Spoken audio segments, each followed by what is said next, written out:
வாரிசு இல்லாதவன் என்று அல்லாஹ் பதில் சொல்றான். ஸல்லல்லாஹு அலைஹி வஸல்லம் அவர்களுடைய விஷயத்தில் யார் எது பேசினாலும் பதில் சொல்லும் பொறுப்பை அவன் ஏற்றுக்கொண்டிருக்கிறான். அப்படித்தான் குர்ஆன் நெடுகிலும் அது இருக்கிறது. சூரத்து கலமிலும் இருக்கிறது, சூரத்து லஹபிலும் இருக்கிறது, இந்த செய்தியும் இருக்கிறது. நாயகமே, உங்களை யார் வருத்தப்படுத்தினானோ கோபப்படுத்தினானோ அவன்தான் வாரிசற்றவன் என்று ரப்புல் ஆலமீன் சொல்றான். சரி, ஓகே. இப்ப இதுல ஒரு கேள்வியை பெருமக்கள் எழுப்புகிறார்கள், நியாயமான கேள்வி. உங்களை கோபப்படுத்தினானே அவன் அபுத்தர்னு உங்களை சொன்னான், அவன் தான் அபுத்தர்னு அல்லாஹ் சொல்லி முடிச்சிட்டான். சரி, இதுக்கு இன்னா ஆத்தைனா கல் கௌசர்ங்கிறான். இன்னா ஆத்தைனாக்க உங்களுக்கு நாம் வழங்கினோம் அல் கௌசர், கௌசரை வழங்கினோம் ஏன் சொல்லணும் என்ற ஒரு கேள்வி அவங்க எழுப்புறாங்க. இந்த கேள்வி இருக்குது பாருங்க, நியாயமான கேள்வியாக இருந்தால், கேள்வி கேட்பதற்கு வேண்டிய அவசியம் ஏற்பட்டு கேட்டால் அதற்கு சவாப் இருக்கிறது. சும்மா ஏதாவது ஒண்ணு கேட்டு வைப்போமே அப்படின்னு கேட்டா அதுக்கு அதாப் இருக்கு. தேவையில்லாமல் நீங்கள் கேள்வியை கேட்காதீர்கள். லா தஸ்அலு அன் அஷ்யா இன் துப்த லக்கும் தசூக்கும்.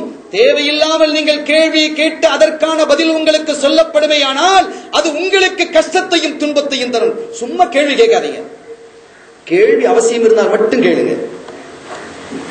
அறிஞர்கள் ஒரு கேள்வி எழுப்புறாங்க, அவன் அபுத்தர் வாரிசு இல்லாதவன் சொன்னா அதுக்கு அல்லாஹ் உங்களுக்கு அதை தந்திருக்கிறான், கௌதருக்கு என்ன விளக்கம், ஏன் கௌதரை தந்ததாக அல்லாஹ் சொன்னான் என்ற விளக்கத்தை சொல்லும் பொழுது கௌதருக்கு பல விளக்கத்தை முஃபஸ்ஸிரீன்கள் சொல்வார்கள். சுவனத்திலே ஓடக்கூடிய ஹவுதுல் கௌதர் ஸல்லல்லாஹு அலைஹி வஸல்லம் சுவனத்திலும் ஓடுகிறதாக, சுவனத்துக்கு வெளியிலும் ஓடுகிறதாக தகவல்கள் இருக்கிறது. சுவனத்துக்கு போவதற்கு முன்பாகவே நான் ஹவுதுல் கௌதரில் நின்று என்னுடைய தோழர்களுக்கு நான் தண்ணீர் கொடுப்பேன் என்கிறார்கள் ஸல்லல்லாஹு அலைஹி வஸல்லம். அல்லாஹ் அந்த வாக்கியத்தை எனக்கும் உங்களுக்கும் நம்மை சார்ந்தவர்களுக்கும் தந்தருள் பாலிப்பானாக. அவர்களுடைய கரத்தால் நீர் அருந்தக்கூடிய பாக்கியம் இன்ஷா அல்லாஹ் நிச்சயமாக நமக்கு கிடைக்கும். நாமெல்லாம் அந்த பெருமகனாரினுடைய கொடி வழியாக இருக்கக்கூடிய பெருமக்களை, அஹ்லுல் பைத்துகளை கண்ணியப்படுத்துகிறோம். அல்லாஹ் இந்த நசீபை இறுதி காலம் வரையும் நமக்கும் நம்முடைய வம்சத்திற்கும் நம்முடைய பிள்ளைகளுக்கும் கொடி வழிகளுக்கும் இறுதி நாள் வரை தந்தருள் பாலிப்பானாக. அருமையானவர்களே, கௌதருக்கு அப்படி ஒரு மானம்.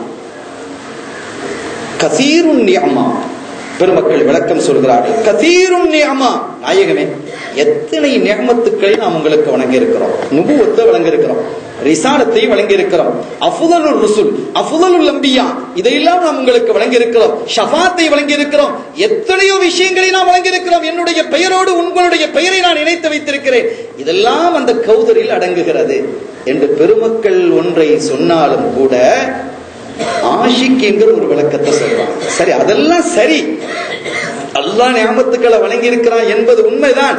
இங்க பிள்ளை மூத்தா போனதும் அவன் வாரிசு இல்லாதவன் என்று சொன்னதற்கும் அல்லாஹு தஆலா கௌசரை வழங்கினேன் என்று சொல்லுகிறானே, இதற்கும் என்ன தொடர்பு என்று திரும்பவும் ஒரு கேள்வியை சொல்லுகிறார்கள்.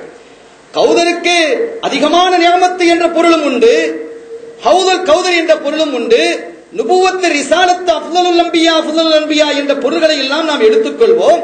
ஆனால் அதற்கும் இதற்கும் உள்ள தொடர்பு என்ன, தஅல்லுக்கு என்ன என்ற ஒரு கேள்வியை வைத்துவிட்டு ஆஷிக்கீன்கள் விளக்கம் சொல்கிறார்கள்.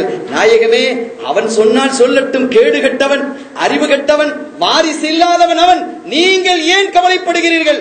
உங்களுக்கு நான் கௌதரை தந்திருக்கிறேன். அந்த கௌதர் என்ன தெரியுமா? ஃபாத்திமா என்கிறார்கள் பெருமக்கள்.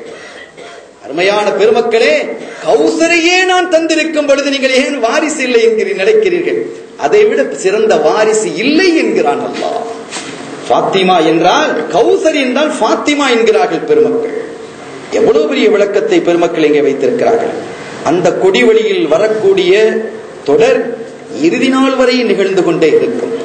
சையதுனா அலி கண்மணி நாயகம் ஸல்லல்லாஹு அலைஹி வஸல்லம், சையதுனா அலியும் கர்ரமல்லாஹு வஜ்ஹஹு ரலியல்லாஹு தஆலா அன்ஹு, சையதத்துனா ஃபாத்திமா ரலியல்லாஹு தஆலா அன்ஹா, சையதுனா ஹசன் ரலியல்லாஹு தஆலா, ஹுசைன் ரலியல்லாஹு தஆலா அன்ஹா. இந்த அஞ்சு தான் அஹ்லுல் பைத். இதுல இருந்து வரக்கூடியது அஹ்லுல் பைத்துகளாக நம்ம என்ன சொல்றோம், கியாமத் வரை வந்த வரைக்கும் அது வரும். மஹதி அலைஹிஸ்ஸலாம் அதுல வர. இங்க இருக்கக்கூடிய பெருமக்கள் வலிகாமம், வலிமார்கள் நிறைந்த கம என்னால ஊர், வலிமார்கள் நிறைந்த ஊர் என்று ஒரு காலத்தில் அப்படி இருந்தது. இப்ப யாரெல்லாம் வந்திருக்கிறாங்க. ஆனால் இது மாறும். பழைய காலம் மீண்டும் வரும். அதற்கான விதை இந்த மண்ணிலே இப்போதும் அல்ல, 2-3 வருடங்களாக விதைக்கப்பட்டிருக்கிறது. அது வளர்ந்து கொண்டிருக்கிறது. கண்ணியத்திற்குரிய வாப்பா நாயகத்தின் மூலமாக இந்த மண் பழைய மண்ணாக மாறுவதற்கு அமைதியும் அருளும் பொருளும் கண்ணியமும் கௌரவம் நிறைந்த மண்ணாக இது நிச்சயமாக மாறும் என்பதற்கு இங்கே குழுமி இருக்கக்கூடிய கூட்டமும் இங்கே கூட்டப்பட்ட இந்த நிகழ்வும் பேசக்கூடிய செய்திகளும் சான்றாக அமைகிறது. இந்த இடத்திலே வழக்குமார்கள் இறங்கி இருப்பார்கள். அந்த பரக்கத்து இங்கே இந்த மண்ணுக்கு கிடைக்கிறது. இந்த ஊர் மக்கள் பெருமைப்படணும், இந்த வாக்கியம் நம்ம ஊருக்கு கிடைச்சிருக்கேன்னு. அருமையான வெளிகம மக்களே, உங்களுக்கு கிடைத்த வாக்கியம் இது, நீங்கள் சந்தோஷப்பட வேண்டும். இந்த ஐவரும் அஹ்லுல் பைத்திலிருந்து வரக்கூடிய அஹ்லுல் பைத் சையதுனா அலி ரலியல்லாஹு தஆலா அவர்களுடைய அந்தஸ்தை குறைச்சு அதை பேசுறதுக்குன்னு ஒரு ஆள் இருக்கிறான், அதுக்குன்னு ஒரு குழு இருக்கு. இப்படி இப்படி பிரிச்சுக்கிறவன டிவிஷன், நீ இதை பத்தி பேசு, அலி நாயகத்தை பத்தி குறைச்சு பேசு, ஹசன் ஹுசைன் ரலியல்லாஹு தஆலா இவங்களை பத்தி குறைச்சு பேசு, அஹ்லுல் பைத்தே இப்ப கிடையாதுங்கிறாங்க. அப்படி ஒரு குழு இருக்கு. அஹ்லுல் பைத்தினா ஒண்ணு இல்லைங்க. மாதி அலிஸ்னா எதுல வர்றாங்க, எந்த கனெக்ஷன்ல அது வருது? அஹ்லுல் பைத்துல வருது செய்திகள் இருக்கிறதே. என்னுடைய வம்சத்தில் வருவார் என்று சொல்லலாம்னு சொல்றாங்க. அப்ப வம்சம் இல்லாம எப்படி வருவாங்க? எதையாவது ஒண்ணு பேசுறது, அதான் ஹதீதாக சொல்லுவது. சொல்லுவதெல்லாம் அதீதம் இல்லை. அருமையானவர்கள், ஒரு சின்ன ஒரு உதாரணம் தமிழ்ல சொல்லுவாங்க. ஷைத்தான் வேதம் ஓதுகிறதுன்னு கேள்விப்பட்டிருக்கிறீங்களா? தமிழ்ல சொல்றது உண்டு.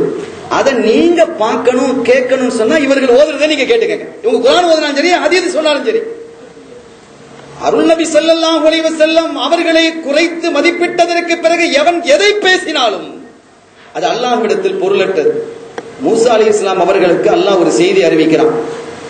அவுஹல்லாஹு இலா மூசா அலைஹிஸ்ஸலாம், மூசாவே அலைஹிஸ்ஸலாத்து வஸ்ஸலாம், மன் லகியனி வஹுவ ஜாஹிது பி முஹம்மதின் ஸல்லல்லாஹு அலைஹி வஸல்லம். மூசா அலைஹிஸ்ஸலாத்து வஸ்ஸலாம், ஒரு மனிதன் என்னை இபாதத்தை கொண்டு வணக்கத்தை கொண்டு அமல்களை கொண்டு என்னை சந்திக்கிறான். என்ன சந்திக்கிறான்? நிறைய இபாதத் செய்றான், அமல் செய்றான், பரக்கத்தா அமல் செஞ்சுக்கிட்டே இருக்கிறான் இரவும் பகலும். ஆனால் அதே சமயத்தில் ஒரு மௌலிது நடக்கிறது, ஒரு மீலாது நடக்குன்னா அவன் ஒதுங்கி போய் உட்கார்ந்துட்டு இருப்பான். ஏன் உட்கார்ற? மீலாது என்ன? அட ரசூல் ஸல்லல்லாஹு அலைஹி வஸல்லம் அவர்களை பத்தி பேசப்படுது, அவர்களுடைய புகழ் படிக்கப்படுகிறது, பாடப்படுகிறது. அவனே பாடிக்கொண்டிருக்கிறான். ரப்புல் ஆலமீன் பாடு என்கிறான், பேசு என்கிறான். ஹஸ்ஸான் இப்னு சாபித் ரலியல்லாஹு தஆலா அவர்களை மேடையிலே ஏறி அமர வைத்து பாடுங்கள் என்கிறார்கள் ஸல்லல்லாஹு அலைஹி வஸல்லம். மஸ்ஜிது நபவியிலே பள்ளிக்குள்ளேயே மெம்பரை போட்டு பாட கொடுக்குறாங்க. நாம இங்க வந்து உட்கார்ந்து பாடிட்டு இருக்கிறோம். சரியான இன்னும் சொல்ல போனா மஸ்ஜிதுக்குள்ள மெம்பரை போட்டு பாடணும், மௌலிதுகளை ஓதணும். ஸல்லல்லாஹு அலைஹி வஸல்லம் அதை செஞ்சாங்க. ஆயிஷா நாய் அறிவிக்கிறார்களா இல்லையா? ஹஸ்ஸான் இப்னு சாபித் ரலியல்லாஹு தஆலா அவர்கள் ஒரு சின்ன செய்தியை, ஒரு பைத்தை நாம் பார்க்கும் பொழுது ஸல்லல்லாஹு அலைஹி வஸல்லம் முன்னால உட்கார்ந்து ஒரு பைத்தை படிக்கிறாங்க. அது ரொம்ப ஆச்சரியமாகவும் இருக்கிறது, ரொம்ப அற்புதமாகவும் இருக்கக்கூடிய ஒரு பைத் அது. அவங்க என்ன படிக்கிறாங்க? நாயகமே, உங்களை போன்ற ஒரு அழகை நான் பார்த்தது இல்லை, உங்களை போன்ற ஒரு அழகை நான் பார்த்ததும் இல்லை, உங்களை போன்ற யாரையும் எந்த தாயும் பெற்றெடுத்ததும் இல்லை. வஅஃதல் மின்க லம் தர கத்து ஐனி, என்னுடைய கண் உங்களை போன்ற அழகானதை எதுவும் பார்த்ததில்லை.